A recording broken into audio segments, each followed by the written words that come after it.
What is up, guys? It's your boy Dankbot003. I know it's been a minute, but I'm back at it with another banger deck profile. This time with a fan favorite deck, one of my favorite decks in a while. Live Twin Evil Twins, as you see. Today I chose to play this at two different tournaments. One was a box tournament and one was a winning mat. As you guys can see, I won the mat. It was the Cyber Strike Structure Deck mat. Nice $200 mat here. So I went undefeated there. I went undefeated at the box tournament, but sadly I did lose in the top cut. So without further ado, I'm going to just get right into the deck profile at the end. I'll talk about some of my matchups and my opinions on the deck. So let's just get right into it. Starting off with the main deck. 3 Leela, 3 Kizco. Nothing much to really say. These are your starters. You need to play 3 of standard. Then 2 Frost, 1 Treat. Frost is obviously the superior extender because it gives you the effect to draw a card. So, I mean, you want to play 2 of these. This effect engrave does come up sometimes, which it actually came up once in the tournament and it won me the game. So, I mean, 1 is good enough. I mean, you don't really want to play too many extenders, but you do want to have the option to grab an extender whenever you want to. Next, the last twin in the main deck is 1 Leela. I mean, this is just for Sunny's effect. I did summon this once, and it did win me the game. There's just a lot of cool combos. If you made Sunny and you have Monster Reborn, you can hold the Monster Reborn. Use the Sunny you tributed to send this and send a card. Then you tribute the monsters that you brought off the Sunny with this. Monster Reborn, bring back Sunny. That's game right there. Plus, when you summon this will help clear the board for you to summon the Sunny. So, this is really good. Very situational, but it helps a lot with Sunny's second effect, which is absolutely broken. So, you got to run at least 1. Then next, I played the Scythe Lock. This card is amazing. Even if you draw it, you can just set it, pop it. So, I mean, just drawing it is actually better than having to go into Dagda because you don't need an extender and a card to activate to set it. You just set it and do your regular Live Twin combo. So, that's pretty good. I saw somebody playing this in the Live Twin Facebook group. That is where I got the idea from. I forgot who it was, but shout out to them. This card is just amazing. Starter plus home equals Scythe Lock. And not a lot of people expect it in this deck. So they'll probably hand trap you somewhere else. So this is just really good. It's obviously you guys know this is good in all the other decks that are playing it. So if we can play it here, why not play it here?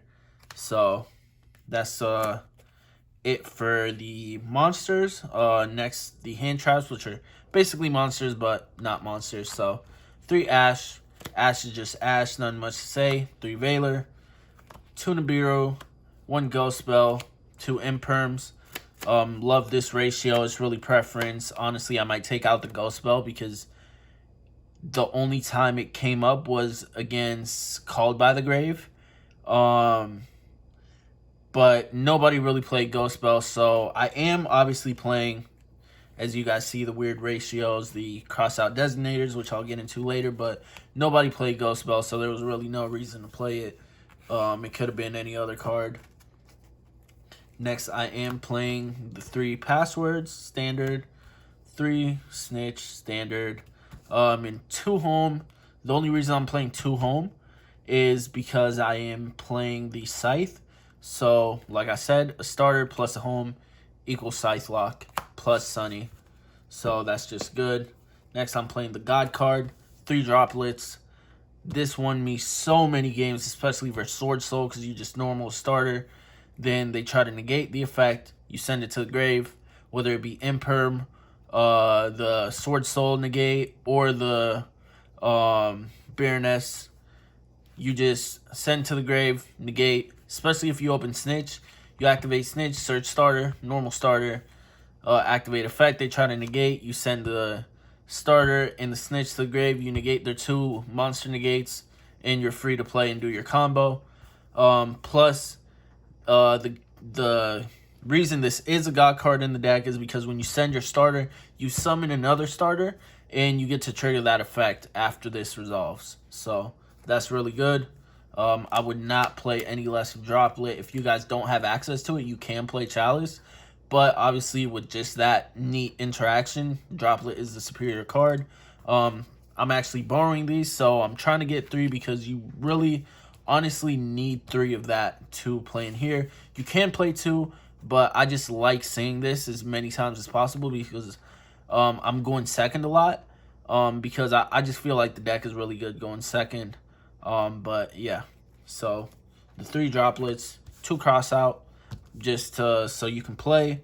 And obviously cross out is paired with call by. You don't want to run 3 because it can brick. But it does help stop hand traps.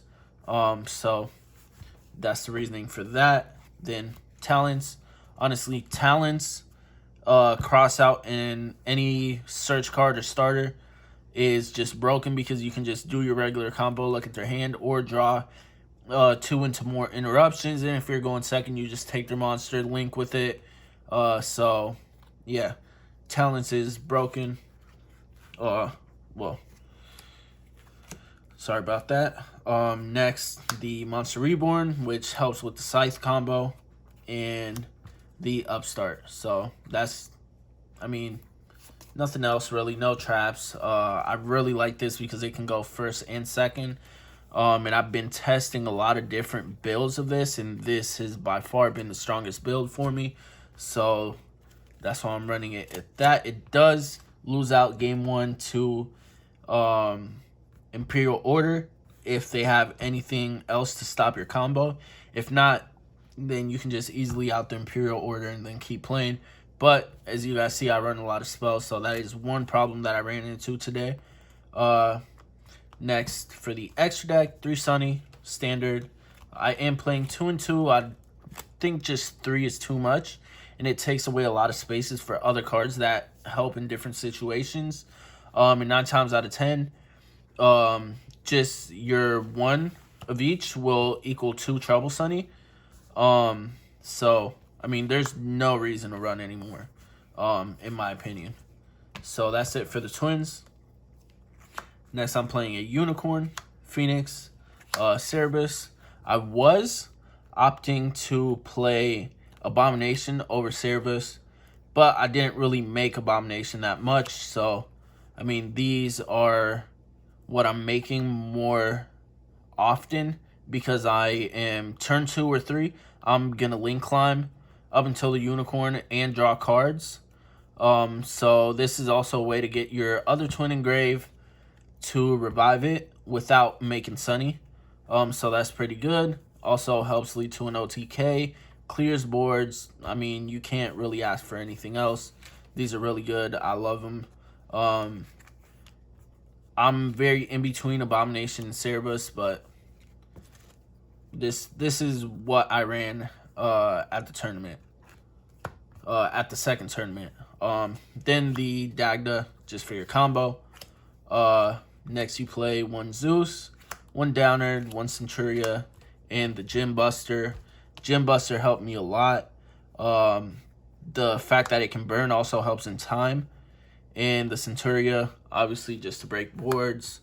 I would play Gotchi. I'm in between the 2. They're both really good. The cool thing about Centuria is if you droplet a DP or a Fleur, you can just go into this, bounce it. That way they don't trigger the graveyard effect as well, which is really good that Gotchi can't do, even though you are going to wipe it with the Zeus. But if you droplet and bounce their monster, you can just go into the Zeus with the Downer and pass and keep a board wipe for their turn, unless you really need to use it in your turn. And since you'll have 1 material on Centuria, if a card is destroyed by your opponent's card effect or by battle, you get to attach, so that'll give you another board wipe. Gym Buster as well is just 1 board wipe, but when they have like something that you're gonna negate, a lot of decks are summoning the Lingerivo, so it just really helps a lot. Plus, if you have like two extenders, two ways to extend, you can make this plus Sunny, which is really good. So yeah, that's why I chose to play that. You can take one of these out, preferably the Jin, and play the Abomination, Access Code, whatever you want. So yeah, that's it for the extra deck. Next, I am playing one pink. Really good synergy. You can summon it, tribute, pop a card. Now you normal summon since you control no monsters. You can summon from deck. Also really good against Sword Souls. Yeah, just a really good card. Next, 3 token collector for Sword Soul. I was playing Droll, but I decided to play collector instead. Because there's not really a lot of Flunderies where I play, so I think there's only one. So token collector is just much stronger because there's like 4 Sword Souls.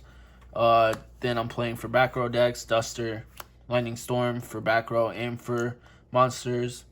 Dark Ruler, break a board.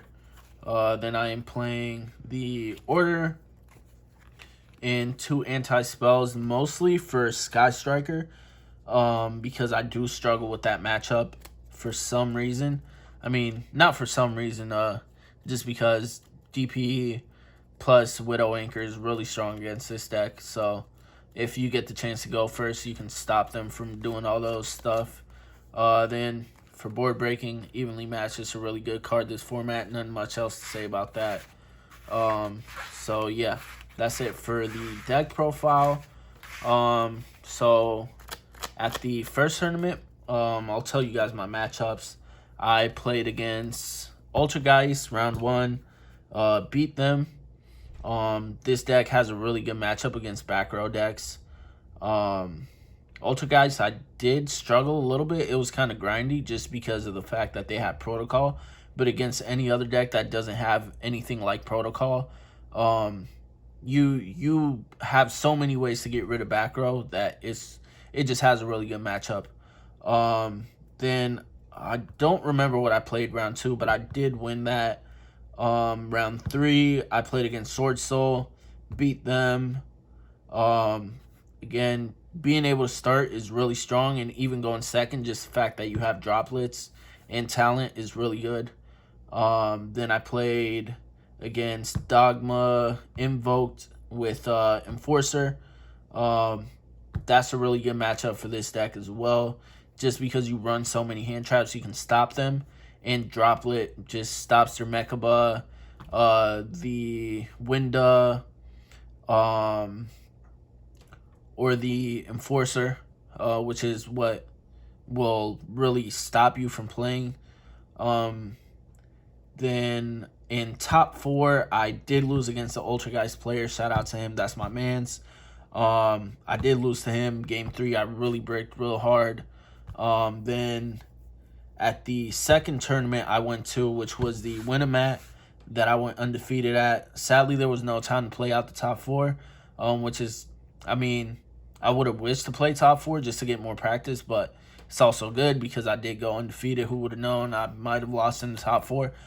So, yeah, I ended up walking away with the Cyber Strike playmat, which is like a $150 to $200 playmat. So that's a big plus for me. Round 1 there, I played against my friend that plays Ultrageist again. Game 1, I opened 5 spells and a monster, and he had Silk, set 3, Secret Village, so there was nothing I could do there. Then the next 2 games I won. Round 2, I played against Sword Soul, against one of my other friends. This is a different Sword Soul player. I won that match.